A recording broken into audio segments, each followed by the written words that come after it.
पुर का इलाका है, नीलवाया का इलाका है, वहां पे ये घटना घटी है और 10 जवानों के जो है शहीद होने की पुष्टि हो गई है।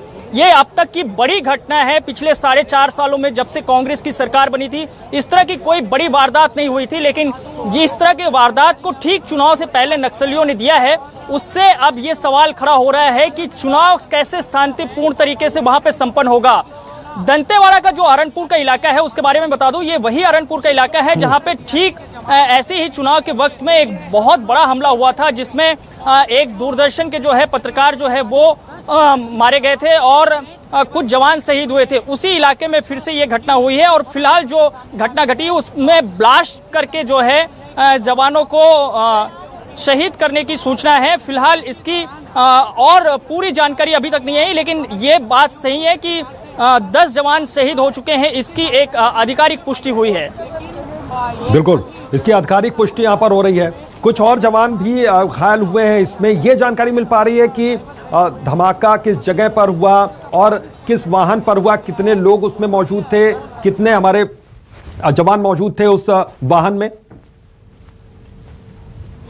साथ ही साथ उन्होंने कहा कि देखिए, कुल जो जानकारी आई है वो 11 लोग थे, जिसमें 10 जो है वो डीआरजी के जवान हैं और एक ड्राइवर हैं। ये कुल 11 लोगों की शहीद होने की अभी सूचना आ गई है। पहले 10 की ही जानकारी, लेकिन अभी एक और जो है जवान के शहीद होने की सूचना है, यानी कि संख्या बढ़कर के 11 हो गई है। डीआरजी के जो है जवान थे और ये ऑपरेशन करके जो है वापस लौट रहे थे, उस इलाके में सर्चिंग करके लौट रहे थे। उस दौरान ये घटना घटी है। आईईडी विस्फोट किया गया है। कितने मात्रा में विस्फोट नक्सलियों ने इस्तेमाल किया है उसकी जानकारी नहीं आ पाई है, लेकिन जो दंतेवाड़ा का अरणपुर का जो इलाका है, जो नीलवाया का इलाका है, वो घोर नक्सल प्रभावित इलाका माना जाता है और उस इलाके में आसान नहीं होता है कि आप बहुत आसानी से जो है वहाँ पे सुरक्षा किसी सूरत में छोड़ा नहीं जाएगा और निश्चित रूप से उस योजनाबद्ध ढंग से बना के ये नक्सलवाद को ही समाप्त करेंगे। कर्नाटक में रैली के दौरान शिवराज सिंह चौहान ने राहुल गांधी पर तंज कसते हुए कहा है कि वो 50 साल उम्र के हैं लेकिन 5 साल की बात। अब इतनी हल्की बात शिवराज सिंह जैसे लोगों को नहीं करना चाहिए, जो 3-3, 4-4 बार और दूसरी आखिरी बार तो अभी चोरी करके बने हैं। प्रजातंत्र के चोरी करके उसकी कुर्सी की इतनी लालच थी कि बहुमत का भी सम्मान नहीं किए, जनादेश का भी सम्मान नहीं किए और विधायक चोरी करके मुख्यमंत्री बने हैं। उसको तो ऐसा सब बोलने का अधिकार भी नहीं है।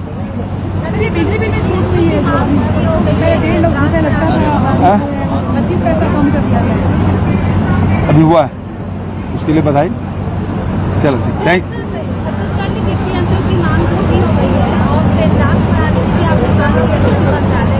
देखिए, कृषि के प्रति लोगों का रुझान बढ़ा है, तो जब कृषि के क्षेत्र में लोग जा रहे हैं तो यंत्रों की भी डिमांड बढ़ी है। आप देखेंगे कि ट्रैक्टर से लेके हार्वेस्टर और कृषि यंत्र की बिक्री।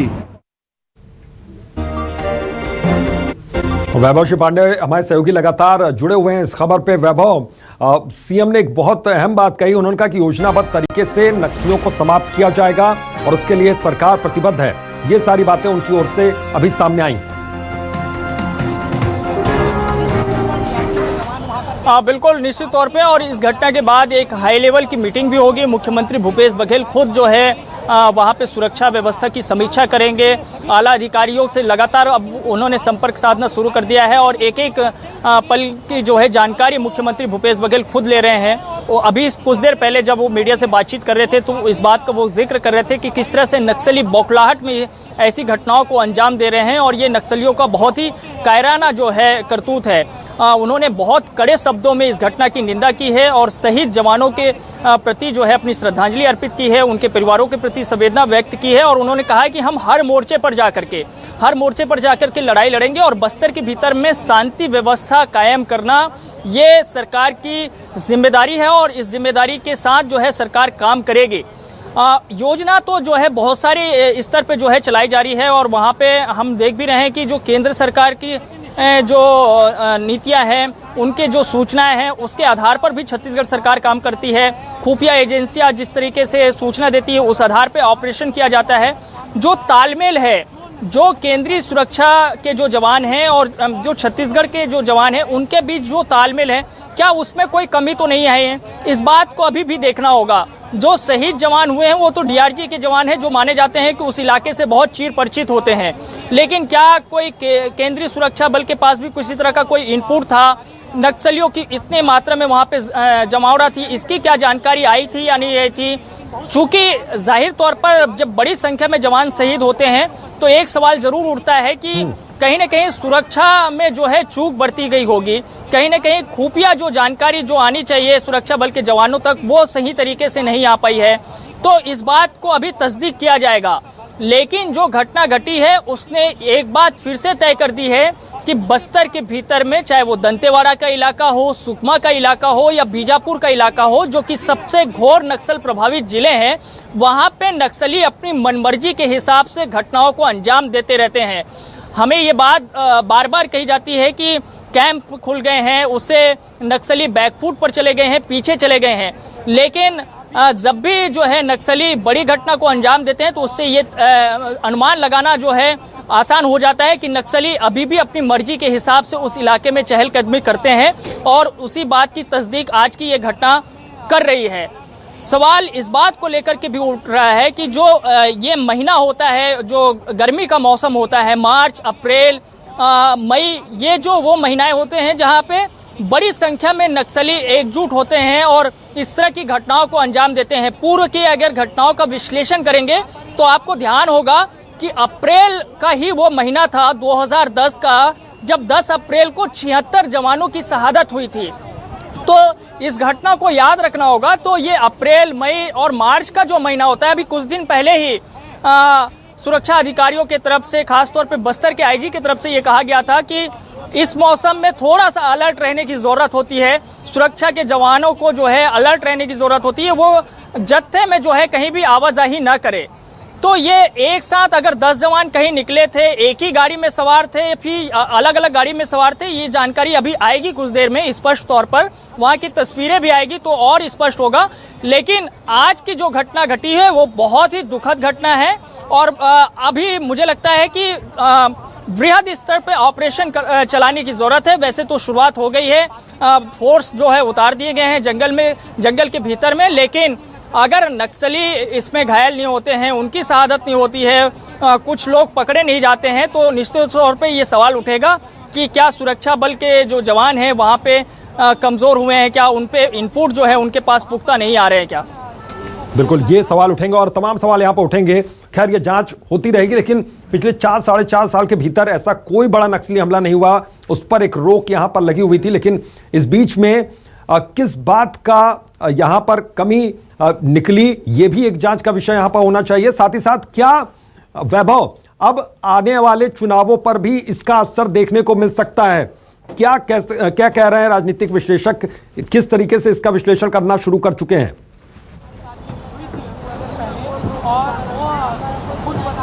और देखिए अभी फिलहाल किसी भी नेता का कोई प्रतिक्रिया नहीं आया है। मुख्यमंत्री भूपेश बघेल की ही जो है एक प्रतिक्रिया आई थी, लेकिन इसमें विपक्ष क्या कह रहा है, विपक्ष इस घटना को किस तरीके से ले रहा है ये भी देखना होगा। आपको ये भी ध्यान होगा कि देखिए कुछ दिन पहले ही जो कांग्रेस के विधायक हैं बीजापुर के विक्रम मंडावी, उनके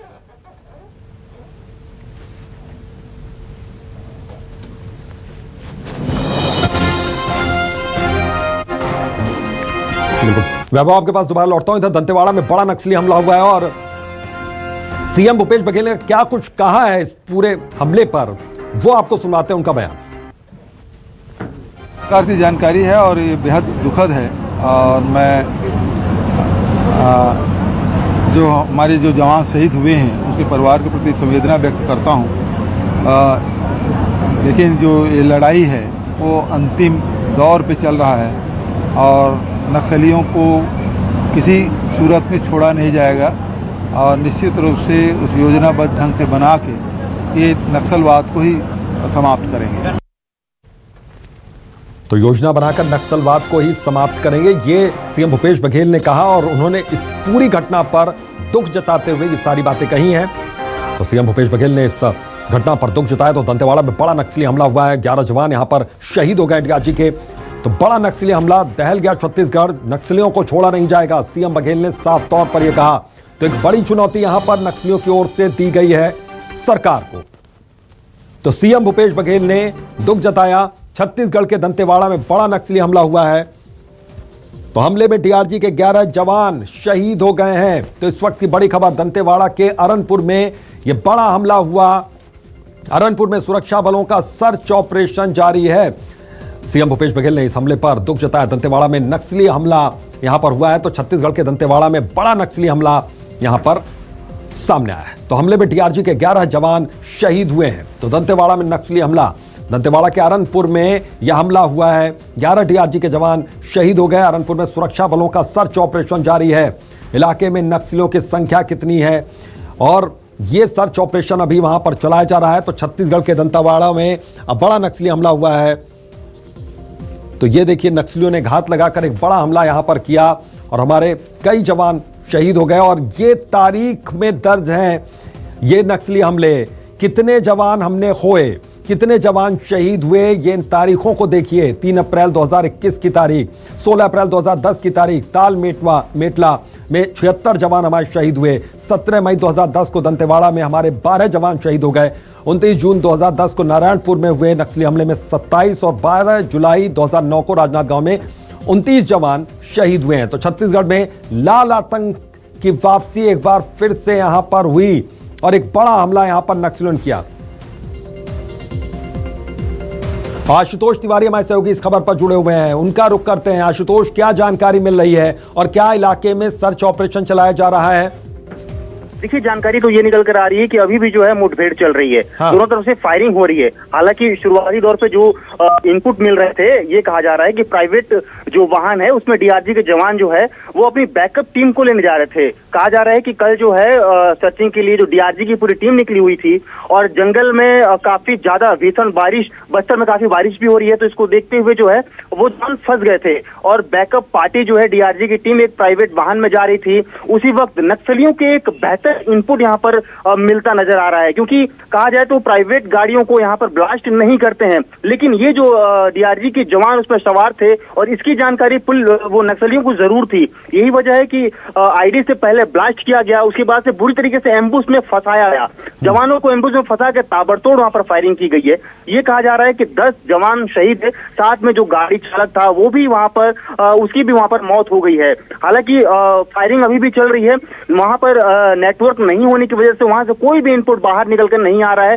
जो सूत्र बता रहे हैं वही अभी तक आ रहा है। हालांकि कोई भी अधिकारी, कोई भी जवानों से यहाँ पर संपर्क नहीं हो पा रही है, ना ही कोई अधिकारी इस पर कुछ भी खुलकर बोलने को तैयार है। कहा जा सकता है कि जो डीआरजी की टीम बस्तर में तैनात है, ये सबसे पावरफुल फोर्स यहाँ पर माना जाता है, क्योंकि वजह यही है, नक्सली जो सरेंडर करते हैं उनको भी डीआरजी के कमान सौंपा जाता है। बेहतर तरीके से जंगलों को जानते हैं, वहां के भाषाओं को बहुत अच्छे से समझते हैं, वो नक्सलियों की रणनीति को जानते हैं। और यही वजह है कि डीआरजी हमेशा जब भी जंगलों में गई है, नक्सलियों से लोहा जब भी ली है, तो नक्सलियों को जरूर यहाँ पर नुकसान उठाना पड़ा है। लेकिन ये पहला मौका है जब डीआरजी के 10 जवान शहीद हुए हैं और ये बड़ा हमला माना जा सकता है, क्योंकि जिस तरीके से दावा किया जा रहा था कि बस्तर में नक्सली पूरी तरीके से बैकफुट पर आ चुके हैं, लेकिन बैकफुट पर आके ये रणनीति तैयार किया जा रहा था और सबसे बड़े फोर्स को यहाँ पर जो है मुंहतोड़ यहाँ जवाब नक्सलियों ने दिया। हालांकि जो जवान है वो भी वहां पर जरूर भारी पड़ते नजर आ रहे हैं। हाँ। हालांकि ये भी जानकारी निकल कर आ रही है कि नक्सली भी कुछ यहाँ पर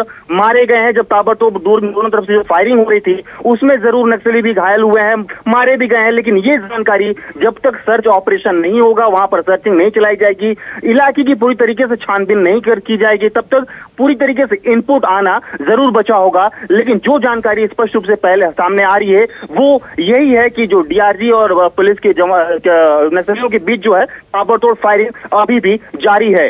बिल्कुल आशुतोष, ये जानकारी क्या मिल पा रही है कि नक्सलियों की संख्या वहां पर कितनी हो सकती है और डीआरजी के जवान क्या एक ही वाहन में जा रहे थे या फिर 2 वाहनों से, क्या इसके बारे में कोई जानकारी मिल पा रही है कि जवानों की संख्या कितनी थी?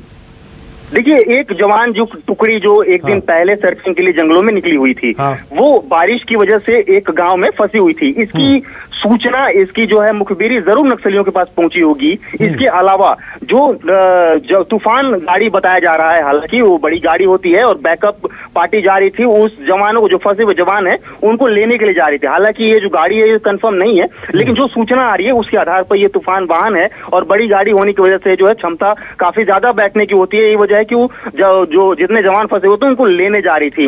नक्सलियों का वहां पर संख्या बिल्कुल ज्यादा होगा, सैकड़ों की संख्या में नक्सली वहां पर मौजूद होंगे, क्योंकि इनपुट पहले से थी नक्सलियों को।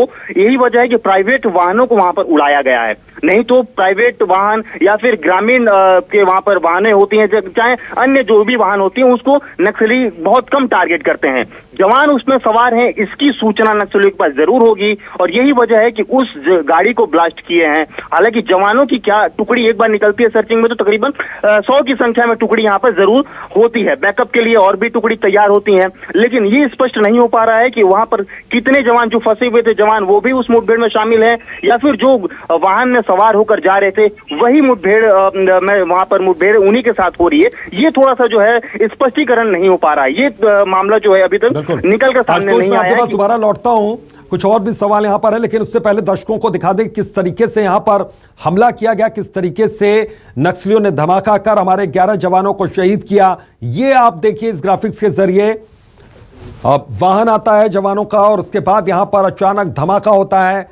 पहले से नक्सली घात लगाए बैठे थे वहां पर, उन्होंने आईडी यहां पर पहले से प्लान कर रखा था और इस ब्लास्ट में हमारे 11 जवान, डीआरजी के 11 जवान शहीद हो गए।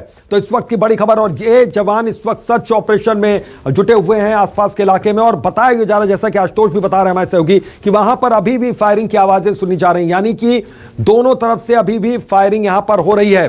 तो नक्सलियों के भी कुछ मारे जाने की खबर आ रही है, लेकिन अभी आधिकारिक तौर पर इसकी भी पुष्टि नहीं हुई है। तो लगातार वहां पर अभी भी मुठभेड़ चल रही है, ये जानकारी निकल कर आ रही है। लेकिन इस बीच ये बड़ी खबर जरूर आई कि 11 जवान हमारे शहीद हो गए। हालांकि आधिकारिक तौर पर अभी इसकी पुष्टि नहीं की गई, लेकिन जल्दी उसकी पुष्टि हो जाएगी। और ये मुख्यमंत्री तक ये खबर पहुंच चुकी है, जानकारी पहुंच चुकी है, और उन्होंने भी कहा है कि पूरी योजना बनाकर नक्सलियों का खात्मा किया जाएगा। तो दंतेवाड़ा में ये नक्सली हमला, मैप पर भी आप समझ सकते हैं कि वो कौन सी जगह है, किस स्थान पर यहां पर हमला हुआ है, किस तरीके से धमाका यहां पर हुआ है। ये दूसरी तस्वीर आप देखिए, जो ग्राफिक्स आप देख रहे हैं उसमें कैसे वाहन आता है यहां पर जवानों का और उस वाहन को धमाके से उड़ा दिया जाता है। 11 जवान इसमें शहीद हो जाते हैं, लेकिन इसके बाद पूरे इलाके में सर्च ऑपरेशन जारी है और जवान यहां पर शहीद हुए जवानों का इस वक्त बदला भी एक तरीके से नक्सलियों से ले रहा है। और नक्सलियों के भी मारे जाने की खबर है कि कई नक्सली ढेर कर दिए गए, लेकिन आधिकारिक तौर पर भी पुष्टि नहीं की गई है। अभी भी इलाके में सर्च ऑपरेशन जारी है, अभी भी इलाके में फायरिंग की आवाज भी सुनी जा रही है। तो बड़ी खबर है, दंतेवाड़ा से नक्सली हमला यहां पर हुआ है। तो ये तस्वीरें आप देखिए और इस मैप पर ये जो ग्राफिक्स में आप देख रहे हैं कि किस तरीके से ये वो सही लोकेशन, वो जगह जहां पर ये बड़ा हमला हुआ नक्सलियों की ओर से जो किया गया। तो दंतेवाड़ा में बड़ा नक्सली हमला और बड़े नक्सली हमले में 11 जवानों के शहीद होने की जानकारी। तो छत्तीसगढ़ के दंतेवाड़ा में ये बड़ा नक्सली हमला, तो आईडी ब्लास्ट किया गया यहां पर और डीआरजी के जवान ये शहीद हुए। तो धमाके में एक सिविलियन ड्राइवर की भी मौत हुई है। तो पुलिस और नक्सलियों के बीच मुठभेड़ इस वक्त जारी है, ये एक बड़ी जानकारी। सीएम बघेल ने साफ तौर पर कहा कि नक्सलियों को छोड़ेंगे नहीं, योजना बनाकर नक्सलियों का खात्मा किया जाएगा। तो पुलिस और नक्सलियों के बीच मुठभेड़ चल रही है। तो आईडी धमाके में डीआरजी के 10 जवान और एक सिविलियन ड्राइवर की मौत हुई है। तो पुलिस और नक्सलियों के बीच इस वक्त मुठभेड़ जारी है। नक्सल अटैक में एक ड्राइवर समेत डीआरजी के 10 जवान शहीद हुए। तो नक्सलियों ने एक बड़ा धमाका किया, एक बड़ा हमला यहां पर किया।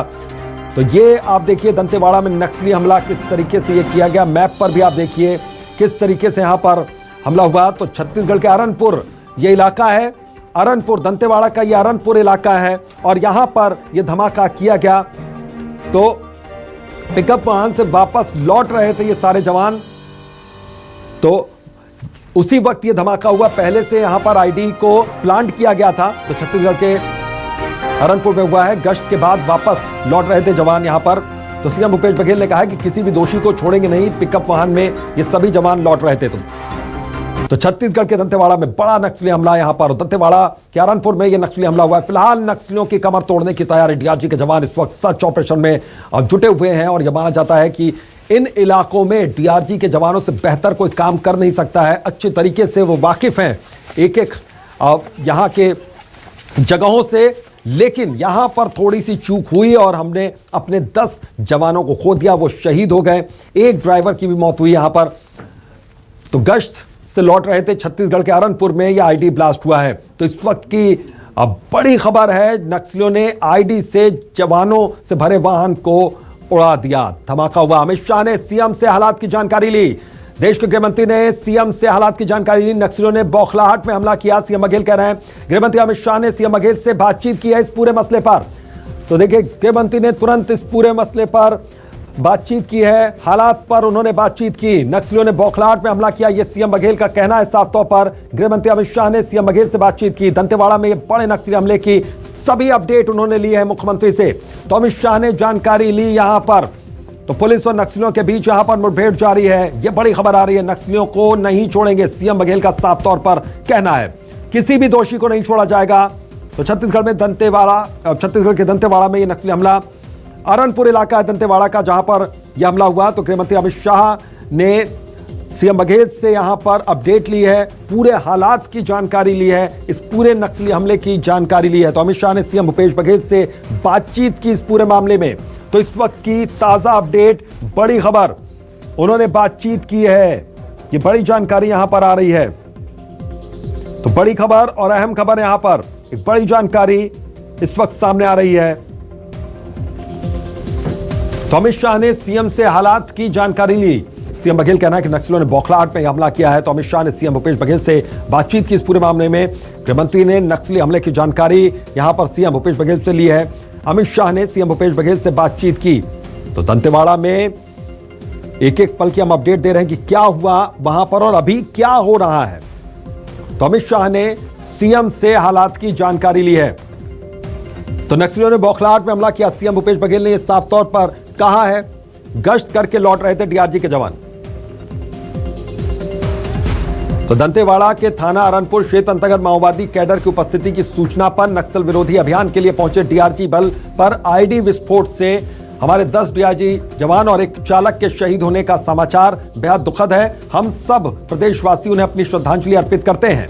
उनके परिवारों के साथ दुख में हम सब साझेदार हैं। ईश्वर उनकी आत्मा को शांति दे, ये कहना है सीएम भूपेश बघेल का। ट्वीट के जरिए उन्होंने ये बातें रखी। तो शहीद जवानों को श्रद्धांजलि मुख्यमंत्री भूपेश बघेल की ओर से दी गई है। ट्वीट किया है उन्होंने कहा कि हमारे 10 डीआरजी जवान और एवं एक चालक के शहीद होने का दुखद समाचार यहां पर मिला है। तो बड़ी खबर है यहां पर, साथ दुख में हम सब साझेदार हैं, ईश्वर उनकी आत्मा को शांति दे, ये बड़ी जानकारी है यहां पर। और इस पूरे मामले में श्रद्धांजलि शहीद जवानों को अर्पित करते हुए ये ट्वीट मुख्यमंत्री भूपेश बघेल का। उन्होंने कहा कि हमारे 10 डीआरजी जवान और एक चालक के शहीद होने का समाचार बेहद दुखद है। हम सब प्रदेशवासी उन्हें अपनी श्रद्धांजलि अर्पित करते हैं। उनके परिवारों के साथ दुख में हम सब साझेदार हैं, ईश्वर उनकी आत्मा को शांति दे। तो छत्तीसगढ़ के दंतेवाड़ा में बड़ा नक्सली हमला हुआ और इसमें गृहमंत्री अमित शाह ने सीएम बघेल से बातचीत की है। दंतेवाड़ा में हुए नक्सली हमले की सारी अपडेट भी उनसे ली है। तो अमित शाह ने हालात की जानकारी इस पूरे मामले में ली है। तो नक्सलियों ने बौखलाहट में हमला किया, सीएम भूपेश बघेल का साफ तौर पर कहना है। तो इस वक्त की बड़ी खबर, गृहमंत्री अमित शाह ने सीएम बघेल से इसी मसले पर, इसी मुद्दे पर बातचीत की। अमित शाह ने सीएम से हालात की जानकारी ली है। तो अभी भी वहां पर सर्च ऑपरेशन चलाया जा रहा है। बताया जा रहा है कि अभी भी वहां पर फायरिंग की आवाज सुनी जा सकती है। तो नक्सलियों ने बौखलाहट में यह हमला किया। गृहमंत्री अमित शाह ने सीएम बघेल से बातचीत भी की है। तो दंतेवाड़ा में बड़ा नक्सली हमला, नक्सलियों ने बौखलाहट में यह हमला किया, यह सीएम भूपेश बघेल का साफ तौर पर कहना है। उन्होंने कहा है कि छोड़े नहीं जाएंगे नक्सली। और वर्णिका शर्मा रक्षा विशेषज्ञ हमारे साथ जुड़ गए हैं फोन लाइन पर। वर्णिका जी, इसको किस तरीके से आप देख रहे हैं इस बड़े नक्सली हमले को? जी, बेहद दुखद घटना है ये। छत्तीसगढ़ में एक बार बेहद दुखद इस घटना को माओवादियों ने अंजाम दिया है। और देखिए कि ये जो इस प्रकार की घटनाएं हैं, इस चुनावी वर्ष में माओवादी बार बार अपनी दहशत को, अपने डेटरेंस को, जिसे रक्षा की भाषा में कहा जाएगा, एक प्रकार से ये उस क्षेत्र में अपनी आमद दर्ज कराने के लिए सशक्त आमद दर्ज कराने के लिए इस प्रकार की घटनाओं की पुनरावृत्ति और लगातार अंजाम देंगे। और ये चुनावी वर्ष है तो इसके लिए हमको पहले से सतर्कता बरतने की जरूरत थी। जिन जवानों की शहादत हुई है वो डीआरजी के जवान थे, जो बहुत ही सबल जवान के रूप में जाने जाते हैं, बहुत दृढ़ जवान और दृढ़ पुलिसिंग मानी जाती है उनकी। ऐसे जवान शहीद हो रहे हैं तो हम ये देख सकते हैं कि एक तो ये चुनावी वर्ष है, दूसरा गर्मी का दिन जिसमें माओवादी वारदातों की संख्या निरंतर बढ़ जाती है। आप पिछले 5 वर्षों का डाटा उठा करके देख लेंगे तो आपको स्पष्ट हो जाएगा कि गर्मी के दिन में किसी भी लड़ाई के लिए इसलिए माओवादी और अधिक सक्रिय हो जाते हैं और वारदातों को अंजाम देने की सुनिश्चितता रखते हैं। उसका कारण ही ये होता है कि उनको मोबिलिटी यानी गतिशीलता और जो कहते हैं विजिबिलिटी दोनों ही पर्याप्त मात्रा में मिलता है। तीसरा, इन दिनों में दिन यानी गतिशील होने के लिए समय पर्याप्त मिलता है। तो जो वो बरसात के दिनों में जो अपना एम्बुश का जाल बिछाए होते हैं, यही वो प्रॉपर टाइमिंग उनको मिलती है कि जब वो बड़ी माओवादी वारदातों को अंजाम देके कई बार रिपीटेटिवली अंजाम देते हैं और उस क्षेत्र में अपनी दहशत या हम हैं इस चीज की उपस्थिति बड़ी जान माल की क्षति करके कराते हैं, जिससे उस क्षेत्र में नेतृत्व तो भयभीत तो होए ही आम जनता भी किसी प्रकार से उठने में काबिल ना हो पाए। इस प्रकार की उनकी एक स्ट्रेटेजी होती है। इसलिए बहुत ज्यादा सावधानी और सतर्कता की जरूरत होनी चाहिए है। और जब हम ये पीठ थपथपा रहे होते हैं कि हाँ यहाँ से वैक्यूम क्रिएट कर दिया है या यहाँ पे अब माओवादी नहीं है, तो दरअसल उस समय माओवादी ट्रांसफॉर्मेशन के स्टेज में होते हैं। इस चीज को स्वीकारना ही होगा, अन्यथा इस प्रकार की माओवादी वारदातों में हमारे जवानों की शहादतें होती रहेंगी। बिल्कुल। तो यहाँ पर चूक हुई, ये भी एक मसला हो गया और सामने नक्सली एक बार फिर से सक्रिय हैं, इस बार बहुत ज्यादा और चुनावी वर्ष में। तो इसको ठीक है, मैं आपके पास लौटता हूं अवनिका जी। यहाँ पर अरुण साहब हमारे साथ जुड़ गए हैं। अरुण जी, किस तरीके से सर इसको देख रहे हैं? एक बड़ा नक्सली हमला यहाँ पर हुआ है, अब कैसे इससे पार पाया जाएगा? सहारनपुर की ये जो घटना हुई है अत्यंत हृदय विदारक है। हमारे 11 जवान इस घटना में शहीद हुए हैं। मैं बहुत विनम्र श्रद्धांजलि अर्पित करता हूँ, उनके परिवार के प्रति संवेदना व्यक्त करता हूँ। ये बहुत ही हृदय विदारक घटना है। इस घटना की जितनी निंदा की जाए कम है और इन शहीदों का शहादत तर्क न जाए, इसकी चिंता हम सबको करनी पड़ेगी। बिल्कुल। और सर व्यर्थ नहीं जाएगी शहादत, उसके लिए तो एक ही एक्शन प्लान होगा और वो आप लोगों को अच्छे से जानकारी होगी और आगे क्या एक्शन प्लान बनेगा उसके लिए भी तैयारी यहाँ पर की जाएगी। फिलहाल नक्सलियों का खात्मा कैसे किया जाए, ये एक बड़ा सवाल यहाँ पर हो जाता है। अरुण साहब जी। जी जी जी, देखिए आज राज्य में कांग्रेस सरकार है। लगातार सरकार इस बात को कहते रही है कि ये समस्या समाप्त हो गई है, पर लगातार जो घटनाएं हो रही है, लगातार ये हरकत तो होती रही है। सरकार को सोचना चाहिए, सरकार को सच्चाई समझना चाहिए कि आज क्या हालात पूरा बस्तर इस हालात में है, लोग परेशान हैं और इस प्रकार से हमारे जवानों के शहादत हो रहे हैं, निर्दोष लोग भी मारे जा रहे हैं। सरकार अपनी, राज्य सरकार अपनी जाके और इस तरह के हमारे नौजवानों की शहादत ना हो, निर्दोष लोगों की मौत ना हो, इसकी चिंता सरकार को निश्चित रूप से करनी चाहिए, योजना बनाकर करनी चाहिए। बिल्कुल। अरुण जी, एक चीज मैं और यहाँ पर समझना चाहूंगा कि चुनावी साल में इस तरीके से एक बड़ा हमला अंजाम देकर नक्सलवाद को जो समर्थक करते हैं या फिर जो नक्सली है, वो क्या मैसेज यहाँ पर देना चाह रहे हैं, क्या संदेश वो देना चाह रहे हैं यहाँ पर? देखिए, अभी थोड़ी दिन पहले ही हमने अपने 4 प्रमुख पदाधिकारियों को खोया है, हाँ। और अभी थोड़े दिन पहले ही जी, और उसके बाद भी सरकार ये कहती है कि हमने नियंत्रण किया है नक्सल समस्या पे। तो सरकार तो पूरी तरह से मामले को लेकर गंभीर नहीं है। जब तक राज्य सरकार इस विषय को लेकर गंभीरता नहीं दिखाएगी, वास्तव में इस समस्या से निजात पा।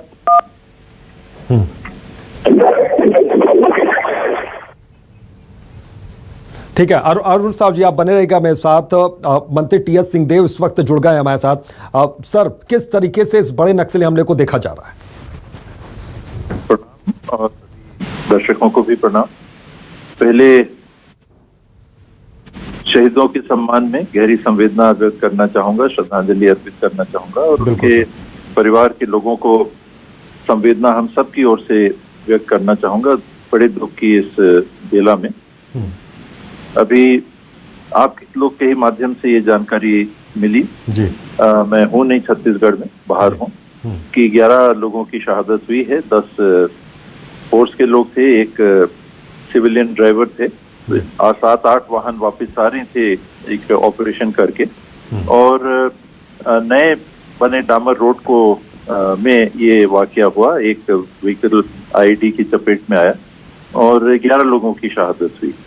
ये सुकमा दंतेवाड़ा की दक्षिणी सीमा की ओर जगरगुंडा के आगे मुझे वरिष्ठ पुलिस अधिकारी ने जानकारी दी कि वहाँ ये घटना हुई है। पहले ये बॉर्डर की बात आ रही थी लेकिन वो सूचना सही नहीं है कि उड़ीसा, तेलंगाना और छत्तीसगढ़ के बॉर्डर में, तो वहाँ नहीं, ये दंतेवाड़ा और सुकमा की दक्षिणी सीमा की ओर जगरगुंडा के आगे ये घटना हुई है। बिल्कुल। अब सर किस तरीके से यहाँ पर एक्शन प्लान आगे क्या हो सकता है सरकार का यहाँ पर, क्योंकि अब विपक्ष के तेवर भी हमलावर हो रहे हैं यहाँ पर। चुनावी साल में नक्सलियों ने एक बड़ी चुनौती यहाँ पर दी। ये अपनी उपस्थिति दर्ज करने का इनका दुर्भाग्यजनक कायराना तरीका है और छुप के वार करने की इनकी जो स्ट्रैटेजी है उसकी चपेट में दुर्भाग्य से हमारे ये जवान और हमारे सिविलियन ड्राइवर थे ये आ गए और जान जोखिम में रख के ही उस क्षेत्र में कोई भी ड्यूटी पे रहते हैं तो कभी भी कोई भी हादसा हो जाए ये बात उनके ध्यान में रहता है। कई परिस्थितियां हैं जो जिसका लाभ ये लेके इस प्रकार के हमले कर लेते हैं। तो बहुत दिनों से वातावरण शांत चल रहा था। संभवतः ये तेंदुपत्ता का सीजन है, आपने चुनाव कहा, बेसिक स्ट्रैटेजी उनकी यही होगी कि हम हैं, हमारी उपस्थिति दर्ज करने का उनका एक कायराना तरीका। लेकिन और योजनाबद्ध तरीके से शासन पूरी इसकी समीक्षा करेगी ही और सुनिश्चित करेगी कि इनके सिमटते हुए क्षेत्र, कार्य क्षेत्र को और कम करते जाएं, लगातार कम करते जाएं। ठीक है अरुण साहब जी, बहुत बहुत शुक्रिया आपका। नारायण चंदेल हमारे साथ जुड़ गए। नारायण चंदेल जी, किस तरीके से इस बड़े नक्सली हमले को आप देख रहे हैं सर? कि मुझे भी अभी जानकारी मिली जी। दंतेवाड़ा जिले के अरनपुर थाना क्षेत्र में एक बड़ा नक्सली हमला हुआ है जी। और हम तो कहना चाहते हैं कि नक्सलवाद तेजी के साथ फिर से इस प्रदेश में अपने पैर पसार रहा है, तेजी के साथ बढ़ रहा है। अत्यंत ही दुर्भाग्यपूर्ण घटना है। हम जो 11 जवान शहीद हुए हैं उन्हें अपनी विनम्र श्रद्धांजलि अर्पित करते हैं जी। उनके परिवार के प्रति अपनी गहरी शोक संवेदना व्यक्त करते हैं और सरकार से कहना चाहते हैं जी कि नक्सलवाद के खिलाफ छत्तीसगढ़ की सरकार कोई निर्णायक लड़ाई लड़े ताकि हमारे जवानों की शहादत से हम बच सकें। निरीह नागरिक इसमें मारे जा रहे हैं, बेकसूर लोगों की हत्याएं हो रही है नक्सलियों के द्वारा और छत्तीसगढ़ प्रदेश में नक्सलवाद तेजी से बढ़ रहा है जो हम सब के लिए अत्यंत चिंताजनक।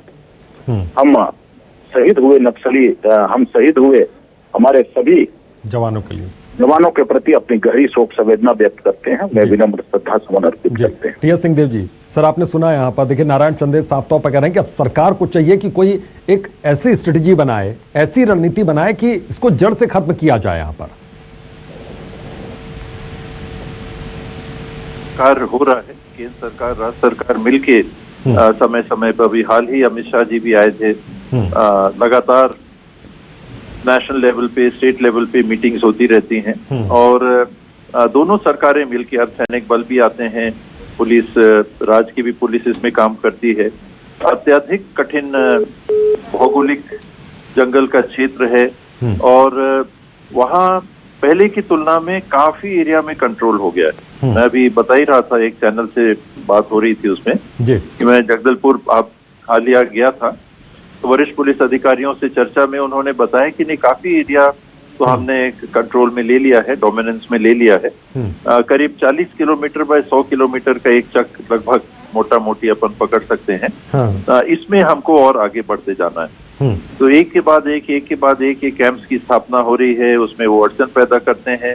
इनका निर्बाध आवागमन के जो इनके मार्ग रहते हैं वो रोके, एक के बाद एक रोके जा रहे हैं और बहुत कठिन ये समस्या है, कोई आसान इसका हल नहीं है। फिर भी दृढ़ इच्छा शक्ति से और संवेदना से भी साथ में सरकार काम कर रही है। पहले से सीमित करने में भी सफलता मिली है, लेकिन 10 जवान और 1 सिविलियन ड्राइवर की मृत्यु अभी आज ही जो हुई 11, इसने फिर से ये बताया है कि अभी और हमको काफी कुछ करना बाकी है। जी सर, शुक्रिया इस तमाम बातचीत के लिए। तो यहाँ पर नक्सलियों ने एक बड़ा धमाका किया। अब पूर्व सीएम रमन सिंह ने क्या ट्वीट किया है इस पूरे मसले पर वो भी हम बताते हैं। दरअसल यहाँ पर नक्सलियों ने कायराना हरकत दिखाई। तो दंतेवाड़ा कारणपुर में पुलिस वाहन पर हमला करके नक्सलियों ने कायराना हरकत दिखाई। इस हमले में शहीद हुए हमारे डीआरजी के 10 वीर जवान और 1 ड्राइवर की शहादत को नमन करते हुए मैं ईश्वर से प्रार्थना करता हूं कि दिवंगत आत्माओं को श्री चरण में स्थान और शोकाकुल परिजनों को ये दुख सहन करने की शक्ति प्रदान करें। ये डॉक्टर रमन सिंह का ट्वीट, पूर्व सीएम छत्तीसगढ़। तो नक्सलियों की कायराना करतूत पर उन्होंने ये ट्वीट किया। उन्होंने कहा कि नक्सलियों ने जो कायरता दिखाई, इस हमले में शहीद हुए हमारे डीआरजी के 10 वीर जवान और 1 ड्राइवर की शहादत को नमन करते हुए मैं ईश्वर से प्रार्थना करता हूं कि दिवंगत आत्माओं को श्री चरणों में स्थान और शोकाकुल परिजनों को।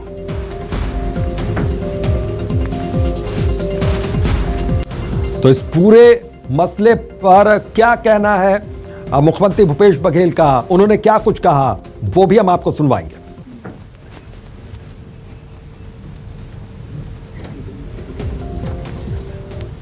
जानकारी है और ये बेहद दुखद है।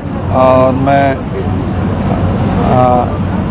जो हमारे जो जवान शहीद हुए हैं उसके परिवार के प्रति संवेदना व्यक्त करता हूं। लेकिन जो ये लड़ाई है वो अंतिम दौर पे चल रहा है और नक्सलियों को किसी सूरत में छोड़ा नहीं जाएगा और निश्चित रूप से उस योजनाबद्ध ढंग से बना के ये नक्सलवाद को ही समाप्त करेंगे। और महेश गागड़ा जुड़ गए हैं, पूर्व मंत्री हैं। महेश गागड़ा जी, को आईडी के माध्यम से महोदय द्वारा टारगेट की गई। उस घटना में हमारे एक वाहन आईडी के चपेट में आ गए थे। उसमें 10 डीआरजी जवान एवं 1 सिविलियन ड्राइवर, कुल 11 लोग का शहादत हो गई। अतिरिक्त रीइंफोर्समेंट पार्टी सीआरपीएफ एवं डीआरजी घटनास्थल पहुंच गई है। अभी घटनास्थल से सभी शहीदों के बॉडी को इवैक्यूएशन का कार्रवाई की जा रही है। स्पॉट में सीनियर ऑफिसर्स का भी अभी पहुंच गए हैं। अभी लगातार सर्चिंग अभियान जारी है और घटनास्थल की जो निरीक्षण के पश्चात और संपूर्ण विवरण प्राप्त हो सकता है। इसी खबर पर महेश गागड़ा जी, किस तरीके से आप इस पूरी घटना को देख रहे हैं? हेलो सर, किस तरीके से इस पूरी घटना को आप देख रहे हैं? देखिए, जो घटना जो हुआ है बड़ा दुखद घटना है। मैं वीर जवानों को श्रद्धा सुमन व्यक्त करता हूं और जो घटना है उसको निंदा भी करता हूं। और सरकार की जो रणनीति है, जिस तरह से टीसीओसी चल रहा है, उसमें पूरी तरह से नाकामी सरकार के और उस तंत्र का दिखता है।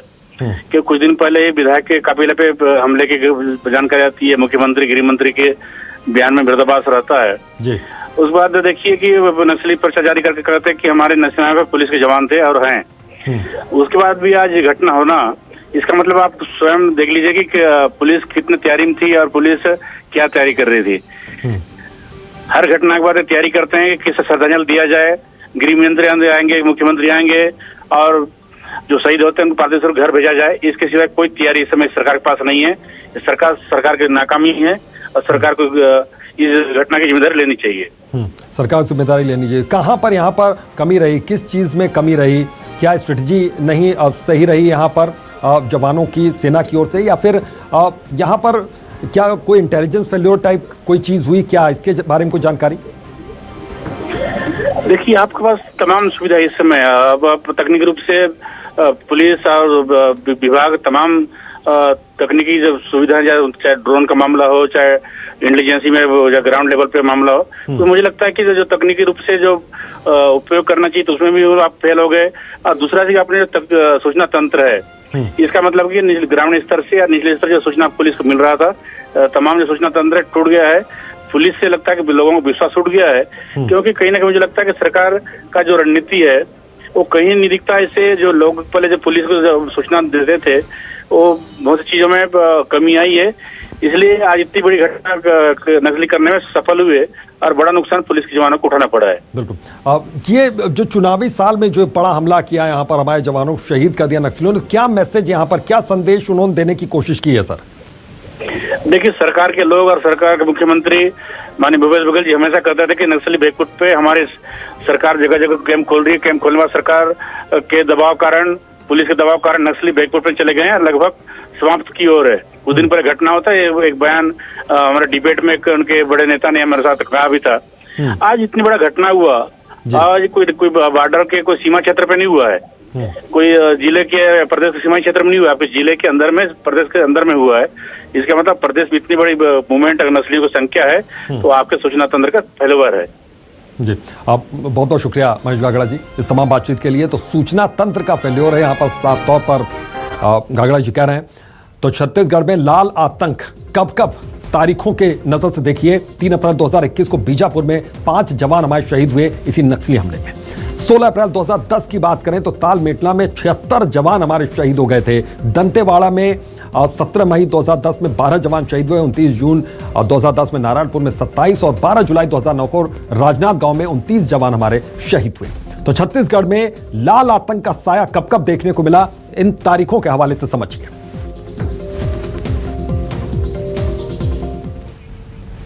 रुकते हैं छोटे से ब्रेक के लिए, जल्द हाजिर होते हैं।